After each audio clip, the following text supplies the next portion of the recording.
창세기 33장 12절에서 20절까지 말씀입니다. 저와 여러분이 한 절씩 나누어서 교독합니다. 에서가 이르되 우리가 떠나자 내가 너와 함께 동행하리라. 야곱이 그에게 이르되 내 주로 아시모니와 자식들을 나장하고 내게 있는 양떼와 소가 새끼를 데리고 있은즉 하루만 지나치게 불면 모든 때가 죽으리니 청하건대 내 주는 종보다 앞서 가소서. 나는 앞에 가는 가축과 자식들의 걸음대로 천천히 인도하여 세일로 가서 내 주께 나아가리이다. 에서가 이르되 내가 내 종 몇 사람을 내게 먹으려 하리라. 야곱이 이르되 어찌하여 그리하리까 나로 내 종의 은혜를 얻게 하소서 하매 이 날에 에서는 세일로 돌아가고 야곱은 숲곳에 이르러 자기를 위하여 집을 짓고 그의 가축을 베어 우리가를 지었으므로 그 땅 이름을 숲곳이라 부르더라. 야곱이 밧단 아람에서부터 평안히 가나안 땅 세겜 성읍에 이르러 그 성읍 앞에 장막을 치고 그가 장목을 친 밭을 세겜의 아버지 하모르의 아들들의 손에서 100 크시다에 쌓았다. 함께 읽겠습니다. 거기에 제단을 쌓고 그 이름을 엘 엘로헤 이스라엘이라 불렀더라. 아멘. 좋은 아침입니다. 야복 강가에서 자기의 환도뼈가 위골됨으로 원수였던 형과의 극적인 화해를 이룬 야곱은 다시 아버지 집을 향해 길을 떠납니다. 그런데 예기치 않는 일이 발생을 하지요. 바로 형 에서가 그와 동행하겠다고 나선 것입니다. 그때 야곱은 지혜로운 말로 형을 떠나보냅니다. 그런데 지도를 보면 야곱이 가야 할 아버지 집은 야복나루를 기준으로 서쪽에 있고 에서가 거주하는 세일은 동남쪽에 위치해 있습니다.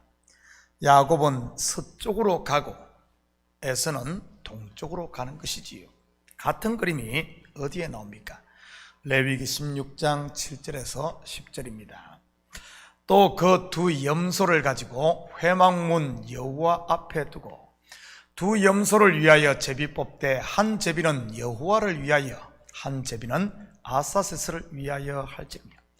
아론은 여호와를 위하여 제비 뽑은 염소를 속죄제로 드리고 아사세를 위하여 제비 뽑은 염소는 산채로 여호와 앞에 두었다가 그것으로 속죄하고 아사세를 위하여 광야로 보낼지니라.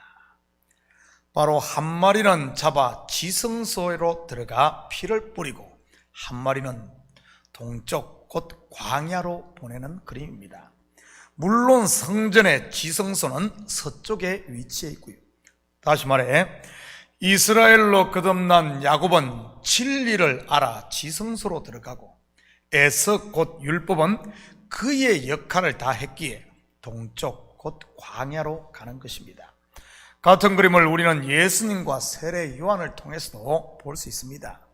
지난 새벽에도 말씀드렸듯이 요한이 자기의 역할을 마치자 참수당하는 모습으로 말이지요. 그렇다면 이것은 지금 우리에게 무엇을 말하는 것이겠습니까? 하나님과 화해를 이룬 성도는 이제는 율법으로부터 자유함을 받았기에 다시 율법으로 돌아가면 안 된다는 그런 말입니다.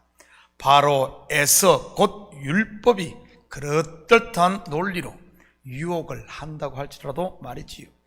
에서가 하는 제안을 들어볼까요? 15절입니다. 에서가 이르되 내가 내 종 몇 사람을 내게 머물게 하리라. 야곱이 이르되 어찌하여 그리하리까? 나로 내 주께 은혜를 얻게 하소서 하매 같이 세일로 가자는 에서의 제안을 야곱이 거절하자 에서는 그래도 포기하지 않고 자기의 사람 몇 명을 두어 야곱의 여정을 돕겠다고 합니다. 겉으로 보면 에서의 행동이 얼마나 정감 있어 보입니까? 동생을 아끼는 마음이 느껴지는 것 같으니까요. 그런데 야곱은 어떻습니까? 형의 배려마저 단칼에 잘라버립니다. 물론 문자로만 보다 보면 아주 야곱은 이기적이고 냉정한 사람처럼 보입니다. 그런데 성경은 윤리, 도덕이나 성품이 좋아야 한다는 그런 것에 초점이 있는 것이 아닙니다. 바로 믿음의 세계를 이야기하고 있는 것이지요. 애굽에서 나온 하나님의 백성이 어찌 다시 애굽으로 돌아갈 수 있겠으며, 소돔에서 나온 롯이 다시 소돔으로 돌아갈 수 없는 것을 보여주고 있는 것입니다. 야곱의 단호함, 곧 결단에 형 에서는 세일로 돌아갑니다. 저는 우리 성도들이 내 속에서 일어나는 육신의 생각, 곧 에서가 유혹할 때마다 야곱과 같은 이런 결단이 있기를 축복합니다. 인정에 끌려 사람의 종이 되지 마시고요. 17절입니다. 야곱은 숫곳에 이르러 자기를 위하여 집을 짓고 그의 가축을 위하여 우리간을 지었으므로 그 땅 이름을 숫곳이라 부르더라. 숫곳, 어디서 많이 들어본 이름 아닙니까? 민수기 33장 3절에서 5절입니다. 그들이 첫째 달 15째 날에 람셋을 떠났으니 곧 6월절 다음 날이라. 이스라엘 자손이 애굽 모든 사람의 목전에서 큰 권능으로 나왔으니 애굽인은 여호와께서 그들 중에 치신 그 모든 장자를 장사하는 때라. 여호와께서 그들의 신들에게도 벌을 주셨더라. 이스라엘 자손이 람셋을 떠나 숫곳에 진을 치고, 출애굽한 이스라엘이 제일 먼저 진을 친 곳이 숫곳입니다. 물론 본문의 야곱이 에서를 떠나 집을 짓고 우리간을 지은 숫곳과는 다른 장소입니다. 다른 장소, 같은 이름이지요. 그런데 야곱이 숫곳이라 이름 붙인 이곳은 성경에 거의 나오지 않는 장소입니다. 그렇다면 창세기의 저자 모세가 굳이 이곳의 지명을 언급한 이유가 무엇이겠습니까?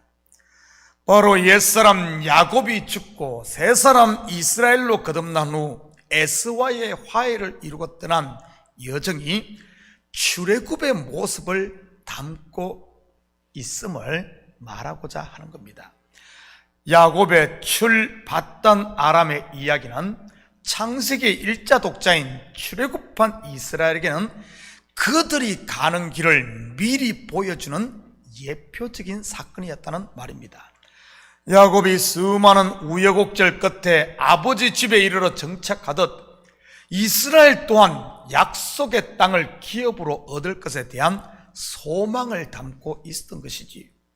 출애굽한 이스라엘에게 야곱의 이야기가 그들의 앞날을 보여주는 예표였다면 우리에게 이러한 예표는 무엇이겠습니까? 바로 예수 그리스도인 것입니다. 그래서 제가 지난 주일 설교에서도 말씀드렸듯이 예수님께서 하나님 우편에 앉은 것은 그분만의 이야기가 아닌 그와 연합된 교회의 이야기라고 했던 것이고요. 왜냐하면 그리스도는 교회인 저와 여러분의 머리이기 때문인 것입니다. 18절입니다. 야곱이 바단 아람에서부터 평안히 가나안 땅 세겜 성읍에 이르러 그 성읍 앞에 장막을 치고 그가 장막을 친 밭을 세겜의 아버지 하몰의 아들들의 손에서 백크시타에 샀으며, 우리는 여기서 중요한 단어 하나를 눈여겨보아야 합니다. 바로 평안히입니다. 우리말 성경에는 평안하기가 마치 부사처럼 쓰이고 있지만 히브리어 원어를 보면 평안히가 이 형용사임을 알 수가 있습니다. 다시 말해 세겜이라는 도시의 상태를 묘사하는 형용사라는 말입니다. 원어에 가깝게 직역을 하면 야곱이 바단 아람에서부터 평안의 성읍 세겜에 이르러인 겁니다. 평안히 왔다는 말이 아니고요. 여러분, 야곱이 평안히 왔습니까? 죽을 고생 다 하고 왔지요. 평안히 온 것이 아니라 바단 아람에서부터 평안의 성읍 세겜에 이르러인 겁니다. 여러분, 세겜이 평안의 성읍입니까? 우리는 이 세겜성에서 어떤 일이 벌어졌는가를 알고 있습니다. 뭐죠?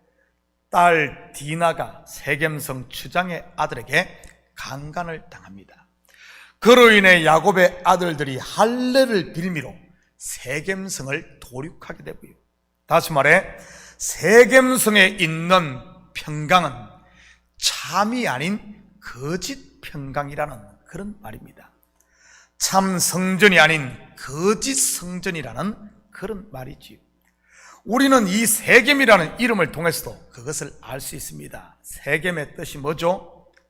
어깨라는 뜻으로 짐을 지다, 멍에를 지다라는 뜻입니다.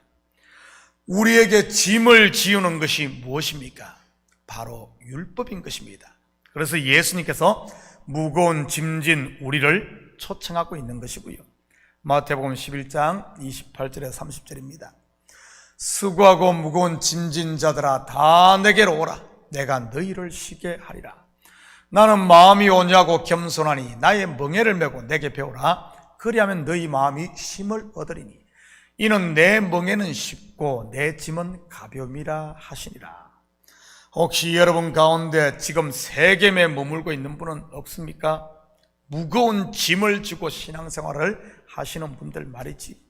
시기와 질투, 미움과 원망, 분열과 우상숭배, 걱정과 근심 같은 이런 율법의 무거운 짐들 말입니다.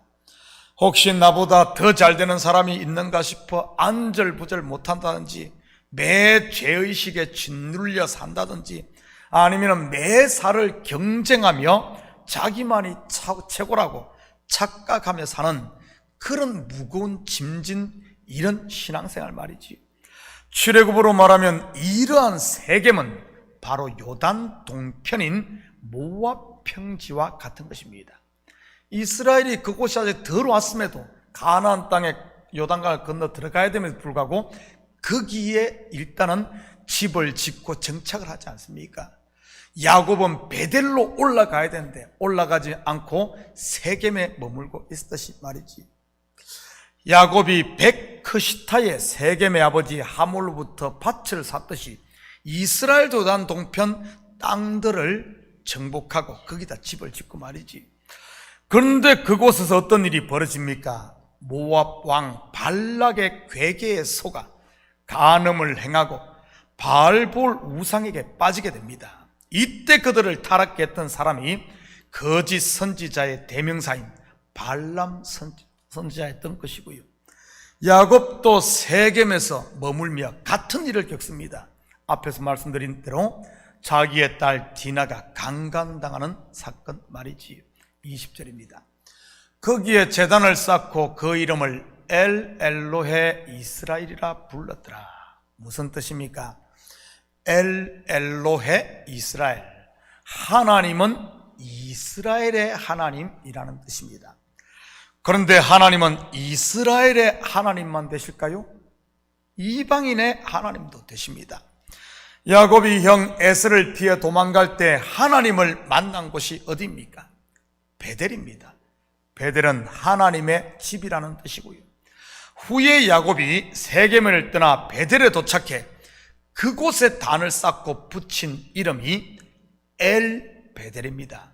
곧 베델의 하나님, 곧 하나님의 집의 하나님이라는 뜻이지. 내 집은 만민의 기도하는 집이라. 이스라엘의 하나님만이 아니라 그를 찾는 모든 자들의 하나님 말이지. 지금 내가 부르는 하나님은 어떤 하나님입니까? 내 기도만 들어주시는 하나님입니까? 아니면은 내가 원수라고 생각하는 사람, 그 형제의 기도도 들어주시는 하나님입니까? 정령 엘 엘로헤 이스라엘, 곧 하나님은 이스라엘의 하나님이 아닌 엘 베델, 곧 하나님의 집의 하나님, 곧 만민의 하나님으로 믿는다면 우리가 드리는 기도가 어떠해야 하겠습니까? 내 욕망만을 채우는 편협적인 기도이겠습니까? 아니면은 손을 펴고 형제를 함께 품는 기도이겠습니까? 혹시 아직도 세겜에 머물고 있는 분이 계시다면 이제는 자리를 털고 일어나 베델로 올라갈 수 있기를 축복합니다. 그래서 무거운 짐은 내려놓고 주님이 주시는 은혜와 평강 그리고 감사로 가득 채울 수 있기를 바랍니다. 사랑하는 성도 여러분, 오늘 하루도 이 가벼운 하늘의 날개를 달고 삶의 현장에서 하나님의 사랑 곧 복음을 전하는 사는 이런 복된 하루가 되기를 예수님의 이름으로 축복합니다. 같이 기도하십시다. 사랑의 아버지 하나님, 참으로 감사를 드립니다. 저희가 선 곳이 어디입니까? 그 집 평안으로 무장된 혹시 세겜은 아닙니까? 아버지 하나님, 편협적인 자기만을 위한 이런 곳은 아닙니까? 우리가 정령 올라가야 할 곳, 하나님이 계신 곳, 하나님은 성전에 계십니다.